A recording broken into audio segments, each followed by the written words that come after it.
Radio Kantipur, radio राष्ट्रको। नेपालमा corona संक्रमितको संख्या पछिल्लो 15 दिनमा 4000ले बढ्यो। आज 448 जना नयाँ बिरामी भेटिएसँगै संक्रमितको संख्या 5062 पुग्यो। थप 1 जनाको मृत्यु। सरकारले आवश्यक तयारी बिना नै लकडाउनको स्वरूप परिवर्तन गरेको भन्दै सरकारवालाहरूको गम्भीर आपत्ति। पर्यटन मन्त्री भट्टराई भन्नुहुन्छ, चुनौतीहरू छन् तर सबै आफ्नो क्षेत्रमा जवाफदेही हुन आवश्यक छ। निशान छाप परिमार्जनका लागि सरकारले ल्याएको संविधान संशोधन विधेयकको पक्षमा मतदान गर्ने राजपा र समाजवादी पार्टीको निर्णय। विधेयकमाथिको संशोधन प्रस्ताव फिर्ता नलिए सांसद गिरीलाई पार्टीको चेतावनी। कोरोना भाइरसको संकटका कारण बेलायतको अर्थतन्त्र 20.4%ले खुम्चिएको एक प्रतिवेदन सार्वजनिक। र स्पेनिस ला लिगा फुटबलमा आज राति ग्रानाडा र गेटाफे तथा भ्यालेन्सिया र लेभान्ते बीच प्रतिस्पर्धा हुने। इटलीमा पनि फुटबल सुरु हुँदै। नमस्कार, कान्तिपुर डायरीका साथमा साथी दिवा र म प्रतीक्षा। सुरु गरौं मुख्य प्रसंगबाट। नेपालमा आज एकै दिन 448 जना कोरोना संक्रमित थपिएका छन्। यो सँगै हालसम्मकै उच्च दैनिक दर हो। थपिएका संक्रमित मध्ये 424 जना पुरुष र 24 महिला छन्। यो सँगै संक्रमितको संख्या 5062 पुगेको छ। पछिल्लो 15 दिनमा मात्र संक्रमितको संख्या 4000ले बढेको छ। संक्रमणबाट मृत्यु हुनेको संख्या 16 पुगेको छ। आज संक्रमण पुष्टि भएकामा सबैभन्दा बढी रौतहटका 86 जना छन्। यसैबीच सर्लाहीका 57, सुर्खेतका 45, दैलेखका 38, धादिङका 29, स्याङ्जाका 22, सप्तरीका 17, महोत्तरी र रूपन्देहीका 16 तथा बर्दिया र धनुषाका 15 जना छन्। पर्वत र झापाका 13 जना, सिराहाका 11, सुनसरीका 10, दाङ र चितवनका 8, नवलपरासी पूर्वका 5, कपिलवस्तुका 4, मोरङ र उदयपुरका 3 जना, नवलपरासी पश्चिम, प्युठान र अर्घाखाँचीका 2 तथा इलाम, तनहुँ, बाँके, बारा, गुल्मी, पाल्पा, नुवाकोट र काठमाडौँमा 1 जनामा संक्रमण पुष्टि भएको स्वास्थ्य तथा जनसंख्या मन्त्रालयले जनाएको छ। अर्घाखाँचीको कोद्रेखोलामा गत बुधबार मृत्यु भएका 57 वर्षका पुरुषमा समेत कोभिड-19 पोजिटिभ पाइएपछि मृत्यु हुनेको संख्या 16 पुगेको मन्त्रालयका प्रवक्ता डाक्टर जागेश्वर गौतमले जानकारी दिनुभयो। मावारानी 4 को सार्वजनिक आधारभूत विद्यालयको क्वारेन्टिनमा रहेका बेला श्वास प्रश्वासमा समस्या देखिएका उनको बुटवल स्थित लुम्बिनी प्रादेशिक अस्पतालमा उपचार गरेर फर्कने क्रममा बाटोमै मृत्यु भएको हो। उनी 12 दिन अघि भारतको महाराष्ट्रबाट फर्किएका थिए। आज मात्र थप 16 जना स्वास्थ्य लाभ गरी अस्पतालबाट डिस्चार्ज भएका छन्। यससँगै हालसम्म संक्रमण देखिएका मध्ये 877 जना निको भएको मन्त्रालयका प्रवक्ता डाक्टर गौतमले जानकारी दिनुभयो। संक्रमणका कारण लुम्बिनी प्रादेशिक अस्पताल बुटवलको कोरोना विशेष अस्पतालमा उपचार भइरहेका कपिलवस्तु नगरपालिका 12 का 22 वर्षीय युवा डिस्चार्ज भएका छन्। उनलाई जेठ 14 गते अचेत अवस्थामा अस्पताल भर्ना गरिएको थियो। उनी मधुमेहका बिरामी हुन्। अस्पतालमा भर्ना गरिएको 2 पटकको पीसीआर परीक्षणमा कोरोना नेगेटिभ आएको, मधुमेह समेत स्थिर भएकाले डिस्चार्ज गरिएको अस्पतालका मेडिकल सुपरिन्टेन्डेन्ट राजेन्द्र खनालले बताउनुभयो।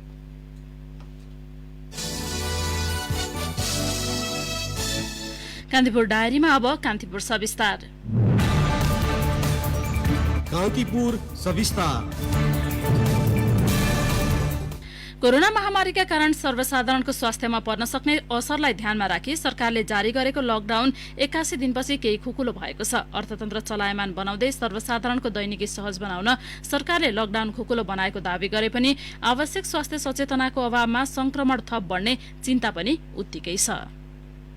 मुलुकमा मात्र 2 जनामा संक्रमण देखिँदा सरकारले लगाएको लकडाउन 5000 को हाराहारीमा पुग्दा खुकुलो बनायो। लकडाउन खुकुलो बनाएकै दिन शुक्रबार संक्रमितको संख्या एकै दिन अहिलेसम्मकै सर्वाधिक 400 नाग्यो। संक्रमितको ग्राफ उच्च बिन्दुमा रहेका समय चौतर्फी दबावका बीच लकडाउन खुकुलो पार्न सरकार बाध्य भए पनि आगामी दिन सहज भने पक्कै छैन। पर्यटन तथा नागरिक उड्डयन मन्त्री योगेश भट्टराई, सबै ठाउँमा यो एकरूपसँगले जाँदैन। जहाँ संक्रमणको स्थिति अझै प्रबल छ, सम्भावना बढी छ, त्यस्तो ठाउँमा ज्यादा नियन्त्रण गर्नै पर्छ। त्यसले झन् जोखिम बढाउँछ नत्र भने। अन्यथा ठाउँमा अलिकति खुकुलो गरेको मतलब यो होइन कि हामी हिजोकै जनजीवनमा फर्क्यौं भन्ने कुरा होइन। सर्वसाधारणको दैनिकी सहज बनाउन भन्दै लकडाउनलाई केही खुकुलो बनाए पनि सहज रूपमा क्रियाकलाप सञ्चालन गर्ने अवस्था छैन। सरुवा रोग विशेषज्ञ डाक्टर बाबुराम मरासिनी अनुगमन र सुरक्षा गाइडलाइनको कडा पालना नभएसम्म समस्या थप भयावह हुने दावी गर्छन्। अनुगमन गर्ने गाइडलाइनहरू हरेक छिट्टै गाइडलाइन गरेर पत्र पत्रिका छपाएर अनि त्यो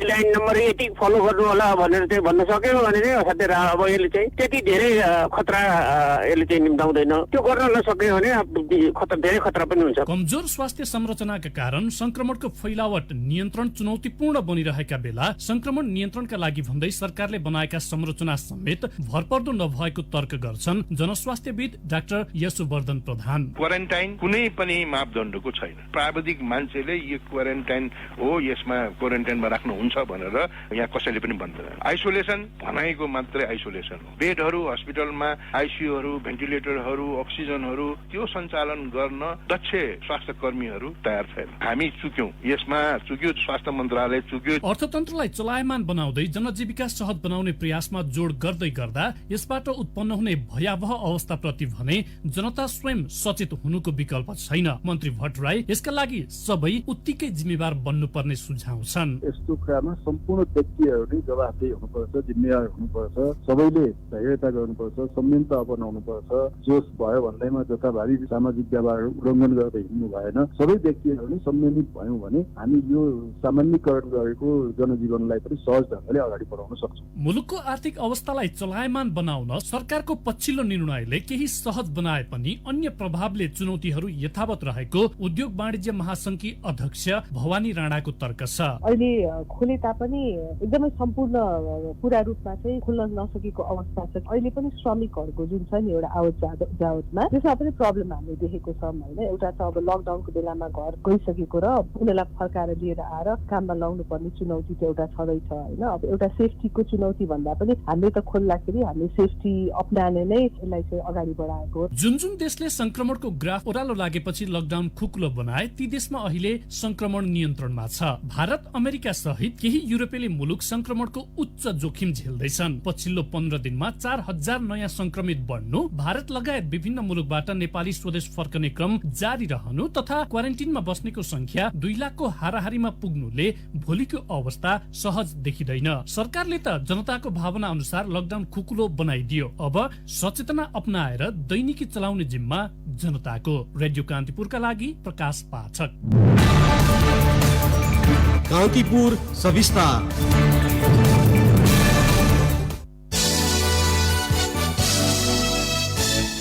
सरकारले 200 भन्दा बढी कोरोना संक्रमित भेटिएको जिल्लामा फेरि लकडाउन लम्ब्याउन सकिने गरी नयाँ मापदण्ड बनाएको छ। स्वास्थ्य तथा जनसंख्या मन्त्रालयले तयार पारेको मापदण्डमा 3 प्रकारको व्यवस्था गरिएको छ। 200 भन्दा बढी संक्रमित भेटिएको जिल्लामा लकडाउन गर्न सकिने भन्दै मन्त्रालयले 51 जनादेखि 200 जना संक्रमित देखिएको मध्यम प्रकृतिको जिल्लामा तोकिएको समयमा तोकिएको काम गर्न पाइनेछ। 51 जना भन्दा कम प्रभावित जिल्लालाई सुरक्षित मान्दै मन्त्रालयले त्यस क्रममा अपनाउनु पर्ने नयाँ मापदण्ड तोकेको हो। जिल्लाको वर्गीकरणका क्रममा स्वास्थ्य मन्त्रालयको कमाण्ड केन्द्रको सिफारिस अनिवार्य गरिएको छ। लकडाउनलाई केही खुकुलो बनाएको सरकारले जारी गरेको नयाँ मापदण्डमा जुनसुकै ठाउँमा पनि 3 वटा शर्त अनिवार्य रूपमा पालना गर्नुपर्नेछ। मन्त्रालयले अत्यावश्यकीय भनी वर्गीकरण गरिएका शर्तमा सबै किसिमको जमघट र भेटघाटमा 2 मिटर 6 फिटको दूरी अनिवार्य रूपमा पालना गर्नुपर्ने व्यवस्था छ। घर बाहिर निस्कदा मास्क अनिवार्य प्रयोग गर्नुपर्ने छ। सबै सार्वजनिक स्थान अनि कार्यालयमा आफ्नो परिसरमा हात धुने साबुन पानी या सेनिटाइजरको अनिवार्य व्यवस्था गर्नुपर्नेछ। सरकारले अनिवार्य पालना गर्नुपर्ने भनी शर्तहरू पनि तोकेको छ, जसअनुसार आँखा, नाक र मुख नछुने भनिएको छ भने खोक्दा वा हाच्छिउ गर्दा सुरक्षित हुनुपर्नेछ। सार्वजनिक थलोमा नथुक्ने भनी सकेसम्म विद्युतीय कारोबारलाई प्रोत्साहित गर्ने नीति सरकारको छ। ज्वरो, खोकी अनि श्वास प्रश्वासको समस्या आउनेहरू सकेसम्म जनसम्पर्कमा नआउने भनिएको छ।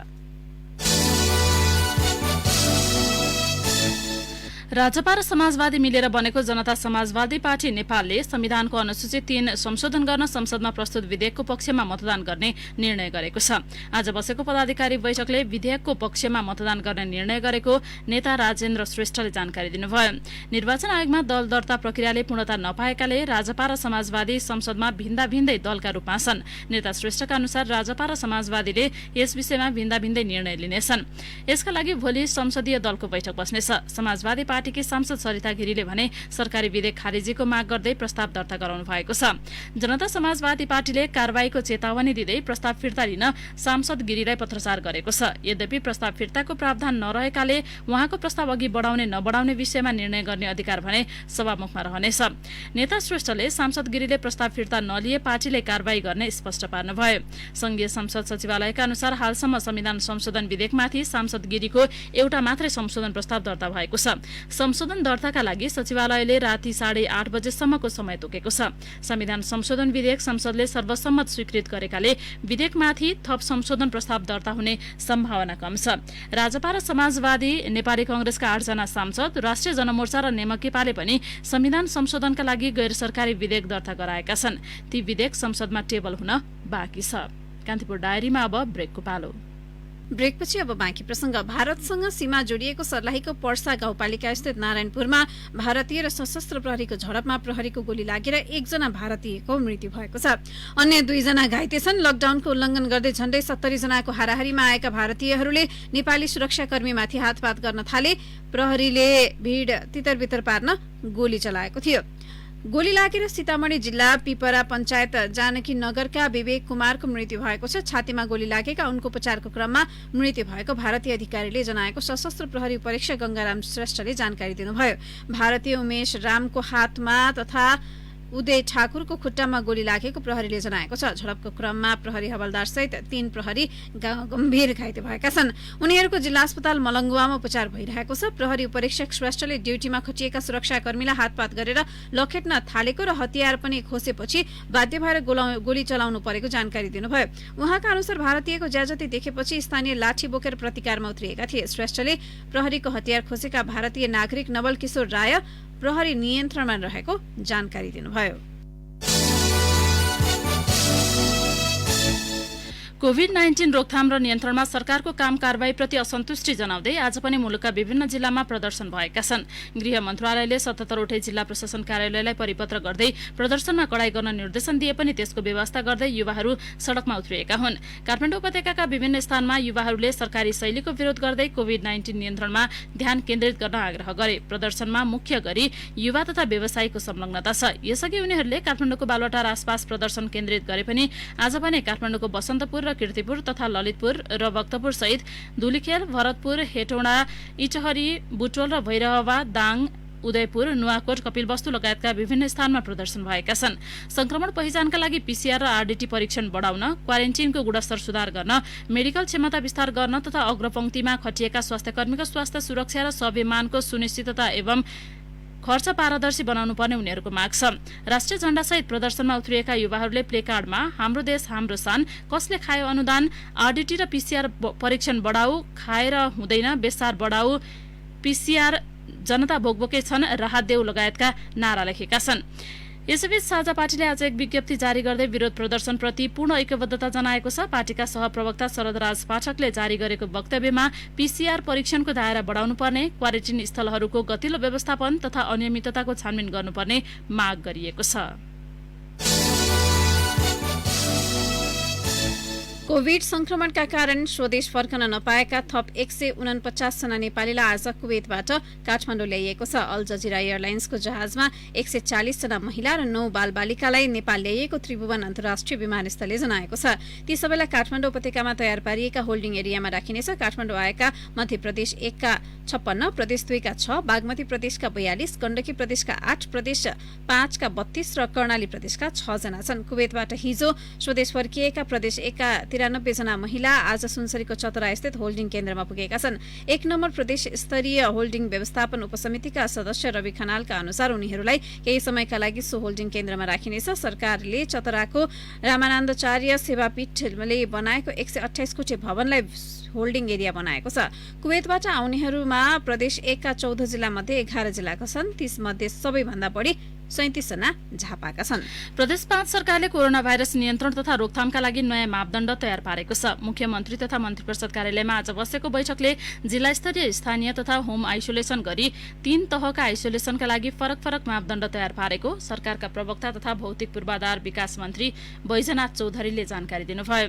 कोभिड-19 पोजिटिभ देखिएका तर त्यस सम्बन्धी लक्षण देखा नपरेका संक्रमितलाई सो आइसोलेसनमा राखिने चौधरीले बताउनुभयो। यसैगरी संक्रमितले प्रदेशको कोरोना नियन्त्रण तथा रोकथाम समितिको निगरानी र अनुमतिमा आफ्नै घर तथा होटलमा समेत बस्न पाउने गरी मापदण्ड तयार पारिएको छ। जिल्ला स्तरीय तथा स्थानीय आइसोलेसनमा बस्दा लाग्ने सम्पूर्ण खर्च सरकारले बिहोरे पनि सेल्फ आइसोलेसन अर्थात् होटल तथा आफ्नै घरलाई आइसोलेसन बनाएर बस्नेको खर्च स्वयं व्यक्तिले नै बिहोर्नु पर्ने हुन्छ। प्रदेश सरकारले कोभिड-19 रोगको संक्रमणबाट मृत्यु भएकाहरूको शव व्यवस्थापन गर्नका लागि कार्यविधि निर्माण गरेको छ।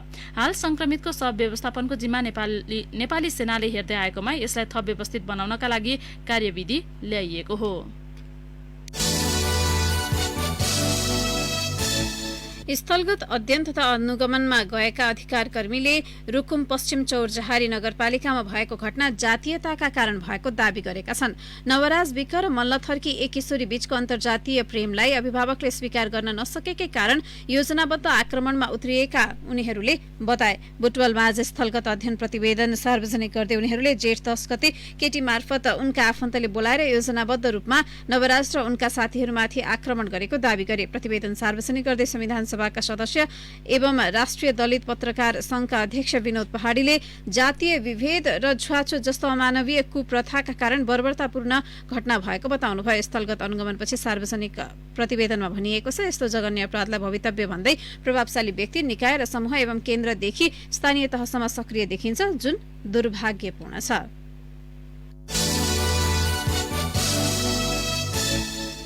अब केही समाचार संक्षेपमा। बाँकेको राप्ती सोनारी गाउँपालिका 3 बैसा स्थित शिक्षा सिंचाई आयोजनाको नहरमा डुबेर रोल्पा सुनछहरीका 11 वर्षीय आशिष पुनको मृत्यु भएको छ। मामाघर गएका बेला नहरमा नुहाउन जाँदा डुबेर उनको मृत्यु भएको प्रहरी नायब निरीक्षक पुष्कर राज जोशीले जानकारी दिनुभयो। कोरोनाको संक्रमण सर्ने भनेर जिम्मेवारीबाट पन्छदै आएका मौलापुरको पतौरा स्थित प्राथमिक स्वास्थ्य केन्द्रका मेडिकल अधिकृत डाक्टर हरिशंकर प्रसादलाई रौतहटको मौलापुर नगरपालिकाले बर्खास्त गरेको छ। कोभिड-19 को परीक्षणका लागि काठमाडौँबाट 1000 वटा सब परीक्षणका लागि हेटौँडा लगिएको छ। हेटौँडा 10 स्थित किटजन्य रोग अनुसन्धान तथा तालिम केन्द्रमा रहेको अस्थायी प्रादेशिक प्रयोगशालामा त्यसको परीक्षण सुरु भएको छ। कान्तिबाल अस्पतालले ओपीडीको टिकट अब घरबाट लिन मिल्ने गरी एपको विकास गरेको छ। पोखरीमा डुबेर सुनसरीको देवानगञ्जकी 5 वर्षीय लक्ष्मी कुमारी यादवको तथा उदयपुरको उदयपुरगढी 6 की 9 वर्षीय विविसा पाण्डे र भोजपुरको रामप्रसाद राईकी 14 वर्षीय पुष्पा पराजुलीको ट्र्याक्टर दुर्घटनामा मृत्यु भएको छ। रूपन्देहीको सियारीमा 79 वर्षीय मनमाया गुरुङको शव घरदेखि करिब 25 मिटर दक्षिणतर्फ माछा पोखरीमा फेला परेको छ। स्थानीय तह अध्ययन गर्ने विद्यार्थीको मासिक शुल्क घटाउने सहमति भएपछि रूपन्देहीमा रहेको राममणी बहुमुखी क्याम्पसमा अनिरासोबीले लगाएको ताला 4.5 महिनापछि आज खुलेको छ। कान्तिपुर डायरीमा पुनः ब्रेकको पालो। ब्रेकपछि कान्तिपुर डायरीमा अब आर्थिक प्रसंग। महामारीका कारण रोजगारी गुमाएर भारत लगायत तेस्रो मुलुकबाट गाउँघर फर्कनेको संख्या दिनदिनै बढ्दैछ। यो सिलसिला कति संख्यासम्म कहिलेसम्म चल्छ कुनै निश्चित छैन। तर यसरी फर्कनेहरूको पुनर्स्थापना र रोजगारीका लागि केन्द्र, प्रदेश र स्थानीय सरकारले कुनै ठोस योजना र कार्यक्रम बनाएका छैनन्। यस्तैमा धनकुटाको धनकुटा नगरपालिकाले भने रोजगारी गुमाएर फर्कनेहरूलाई उत्पादन र आत्मनिर्भरताका काममा सघाउन कृषिमा सहायता बढाएको छ। धनकुटा सहकर्मी विनोद घिमिरेको रिपोर्ट। लकडाउनकै बीचमा धनकुटा नगरपालिकाले उपलब्ध गराएको बिउ ल्याएर रोपेका पातलेका पदमबहादुर भण्डारीको भेडे खुर्सानी बिक्रीका लागि तयार भएको छ। स्थानीय बजारमा अहिले भेडे खुर्सानीको मूल्य प्रति किलो 80 रुपियाँसम्म पर्छ। पातलेकै लाखमान घिसिङ वैशाखमा लगाएको खुर्सानी काँक्रा र गोलभेडा असारको पहिलो साताबाट बिक्रीका लागि बजार निकाल्ने योजनामा छन्। उत्पादनका काममा लाग्ने हो भने छोटो समयमै आमदानी लिन सकिन्छ भन्ने यी केही उदाहरण हुन्। धनकुटा नगरपालिकाले यसरी नै अहिले घर फर्कँदै गरेको जनशक्तिलाई तत्कालै उत्पादन लिन सकिने आय आर्जनका काममा केन्द्रित गर्न प्रोत्साहनका लागि यस्तो कार्यक्रम सञ्चालन गरेको हो। धनकुटा नगरपालिकाका प्रमुख चिन्तन तामाङ। उत्पादनमा सहयोग पुग्छ भन्ने हामीले लागेको हो र स्वरोजगार बढ्न र व्यावसायिक बन्न गर्नलाई प्रेरणा दिन्छ भनेर हामीले यो कार्यक्रम सञ्चालन गरेका हौँ, प्रेरित गरेका हौँ। कृषिका क्षेत्रमा ल्याइएको यस्तो कार्यक्रम रोजगारी गुमाएर फर्कनेहरूका लागि सहायताको आधार बन्न सक्ने भए पनि उत्पादनसँगै बजार व्यवस्थापनको काम थाल्नुपर्ने कृषक अगुवाको सुझाव छ। पातलेका किसान लाखमान घिसिङ र पदमबहादुर भण्डारी के योजना चाहिँ हुनुपर्छ भने हाम्रो यहाँ कन्जम्सन कति हो हैन, अन्न बाली कति हो, तरकारी बाली कति हो, फलफुल बाली कति हो, त्यो आधारमा उत्पादनलाई जोड दियो भने हुन्छ, अथवा त्यहाँबाट उब्रेको कहाँ जान्छ, त्यस्तो खालको योजनाहरू भयो भने चाहिँ त्यो एकदम सफल होला। नभए उत्पादन भनेर गयो भने त फेरि किसानले त्यो उत्पादित वस्तुहरू बेच्ने ठाउँको अभाव होला, त्यस पछाडि त्यो मार्केटमा असस्तो प्रतिस्पर्धा होला, त्यसै पनि अहिले बिचौलिया भनेर जताततै कराएको सुनिन्छ। अब आएका युवाहरू चाहिँ सबै युवाहरू चाहिँ दुःख गरेर आएका हुन्छन्, उनीहरूलाई दुःख गर्न सिकिसकेका छन्, धेरै युवाहरू फर्किने अवस्थामा छन्। उनीहरूलाई अब आएपछि उनीहरूले आफ्नो गाउँघरमा आएका 2 रोपनी 4 रोपनी 5 रोपनी एक कति रूपमा चाहिँ खेती गर्न चाहन्छन्, उनीहरूलाई प्रोत्साहित हुनुपर्छ। अब आउने बजेट करिब 50% बजेट चाहिँ कृषिमा नै लाग्नुपर्छ। लकडाउन हेर्दा राहत वितरणमा 45 लाख रुपियाँ खर्चेको धनकुटा नगरपालिकाले यहाँका 600 परिवारलाई बिउ बिजन, प्लास्टिक पोखरी, गौत संकलन र सिँचाइका लागि ड्रम, टनेल, मिनी टिलर तथा दूध ढुवानीका लागि टेम्पो समेत अनुदानमा उपलब्ध गराएको छ। यसका लागि धनकुटा नगरपालिकाले मात्रै 1 करोड रुपियाँ खर्चँदैछ। आगामी आर्थिक वर्षका लागि बजेट ल्याउने तयारीमा जुटेका स्थानीय तहहरूले आत्मनिर्भरता र उत्पादन केन्द्रित कार्यक्रम ल्याउन सके महामारीको संकटसँग जुधिरहेका नागरिकहरूको अर्थोपार्जन र पुनस्थापनामा सहयोग पुग्ने थियो कि। रेडियो कान्तिपुरका लागि विनोद घिमिरे, धनकुटा। अब अन्तर्राष्ट्रिय प्रसंग। कोरोना भाइरस संक्रमित माथि पशुवत व्यवहार भइरहेको ठहर गर्दै भारतको सर्वोच्च अदालतले त्यसविरुद्ध ठोस कदम चाल्न केन्द्र सरकारलाई आदेश दिएको छ। विश्वकै सर्वाधिक संक्रमितको सूचीमा 4थो स्थानमा रहेको भारतमा अस्पताल र स्थानीय प्रशासनले संक्रमितको सेवामा चरम लापरवाही गरेको ठहर सर्वोच्च अदालतको छ। एक स्थानमा संक्रमितको शव फोहोर फाल्ने स्थानमा भेटिएको तथा अर्कोमा बिरामी मृत्यु शैय्यामा हुँदा समेत स्वास्थ्य कर्मीले वास्ता नगरेको दलिल पेश गर्दै अदालतले दिल्ली, महाराष्ट्र, पश्चिम बंगाल र तमिलनाडु सरकारलाई जवाफ मागेको छ। मुलुकमा स्वास्थ्य उपचारको अवस्था दयनीय भएको प्रति अदालतले संघीय र प्रादेशिक सरकारलाई सर्वोच्चले सतर्क र समेत गराएको छ। भारतमा आज एकै दिन 10,956 जनामा संक्रमण देखिँदा कुल संक्रमितको संख्या 2,97,535 पुगेको छ। 8,498 जनाले ज्यान गुमाएका छन्। यस्तै पाकिस्तानमा एकै दिन 107 जनाको मृत्यु भएसँगै प्रधानमन्त्री इमरान खानले यो संख्या थप बढ्न सक्ने भएकाले सतर्क रहन जनतामा अपील गर्नुभएको छ। राष्ट्रका नाममा सम्बोधन गर्दै प्रधानमन्त्री खानले लकडाउन गर्ने पक्षमा आफू नरहेकाले सतर्कता नै मुख्य उपाय रहेको बताउनु भयो। पाकिस्तानमा हालसम्म 1,25,933 जनामा संक्रमण भेटिएको छ। त्यहाँ 2,463 जनाले संक्रमणका कारण ज्यान गुमाएका छन्। विश्वभर हालसम्म 75,40,600 बढी संक्रमण पुष्टि भएको छ। 4,21,948 जनाको संक्रमणबाट मृत्यु भएको जोन हपकिन्स विश्वविद्यालयले उल्लेख गरेको छ। यसैबीच युरोप सामान्य अवस्थामा फर्कन खोजिरहँदा युरोपियन युनियनका स्वास्थ्य प्रमुखले कोभिड-19 को स्वास्थ्य संकट नसकिएको चेतावनी दिएका छन्। कोरोना भाइरसको संकटका कारण बेलायतको अर्थतन्त्र 20.4% खुम्चिएको एक प्रतिवेदन सार्वजनिक भएको छ। एकै महिनामा बेलायती अर्थतन्त्रमा आएको यो सबैभन्दा ठूलो गिरावट हो। बेलायतको राष्ट्रिय तथ्याङ्क कार्यालयका अनुसार हरेक क्षेत्र व्यवसायमा अर्थतन्त्रको गिरावटले असर गरेको छ। सन् 2008 र 2009 को आर्थिक संकटमा भन्दा 3 गुणाले अर्थतन्त्रमा गिरावट आएको बीबीसीले उल्लेख गरेको छ।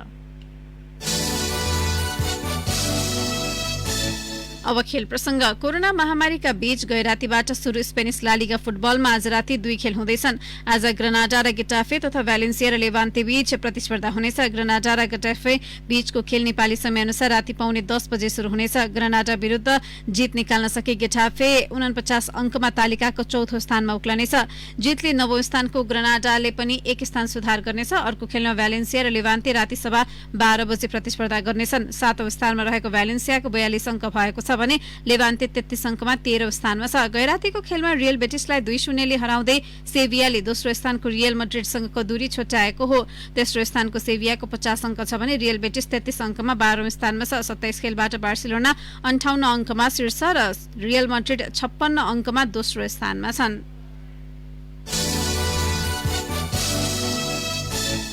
युरोपमा कुनै समय कोरोना महामारीको केन्द्र बनेको इटलीमा आजबाट खेलकुद गतिविधि शुरू हुँदैछ। इटलीमा कोपा इटालिया मार्फत खेलकुद गतिविधि शुरू हुन लागेको हो। कोपा इटालिया फुटबल अन्तर्गत सेमिफाइनलको दोस्रो लेगमा आज राति युभेन्टस र एसी मिलान प्रतिस्पर्धा गर्नेछन्। आफ्नो घरेलु मैदानमा हुने खेलमा युभेन्टस सहज जित निकाल्दै फाइनल प्रवेशको योजनामा हुनेछ। यी दुई टोली बीच सेमिफाइनलको पहिलो लेग 1-1 को बराबरीमा सकिएको थियो। अर्को सेमिफाइनलमा भोलि नापोली र इन्टर मिलान प्रतिस्पर्धा गर्नेछन्। यी दुई बीचको पहिलो लेगमा नापोली 1-0 ले विजयी भएको थियो। मार्च 9 बाट रोकिएको इटलीको खेलकुद गतिविधि 3 महिनापछि शुरू हुन लागेको हो। कोपा इटालियाको फाइनल खेल जुन 17 मा हुनेछ। इटालियन सिरी ए का खेलहरू भने जुन 20 बाट शुरू हुनेछन्।